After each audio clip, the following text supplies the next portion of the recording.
புதுக்கோட்டை மாவட்டம் விராலிமலை சட்டமன்ற தொகுதிக்கு உட்பட்ட பகுதிகளில் கரூர் நாடாளுமன்ற தொகுதி பாஜக வேட்பாளர் செந்தில்நாதன் பரப்புரை மேற்கொண்டார். குறிப்பாக அன்னவாசல், பெருமாநாடு, குடுமியான்மலை, இழுப்பூர் உள்ளிட்ட பல்வேறு கிராமங்களில் அவர் பிரச்சாரம் செய்தார். இதில் மக்களிடம் கலந்துரையாடி அவர்களின் குறைகளை கேட்டறிந்தார். அப்போது அப்பகுதியில் நிலவி வரும் குடிநீர் பற்றாக்குறைக்கு நிச்சயம் ஓராண்டுக்குள் தீர்த்து வைக்கப்படும் என அவர் வாக்குறுதி அளித்தார். கரூர் பாராளுமன்றம் நம்ம ஜெயிச்சு வந்தோம்னா கண்டிப்பாக குடிநீர் பிரச்சனைக்கு ஒரு முற்றுப்புள்ளியாக எனக்கு ஒரு வருடம் கட்டு கால அவகாசம் கொடுங்க. ஒரு வருட கால அவகாசத்துல முழுமையான குடிநீர் பிரச்சனை, பற்றாக்குறை இல்லாத குடிநீர் வரும் இந்த விராலிமலை சட்டமன்ற தொகுதிக்கு எடுத்துட்டு வந்து கொடுக்கிற பொறுப்பு என்னுடைய பொறுப்புக்குமா.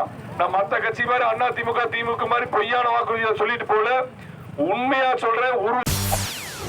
செய்திகளை உடனுக்குடன் தெரிந்து கொள்ள உடனே சப்ஸ்கிரைப் பண்ணுங்க.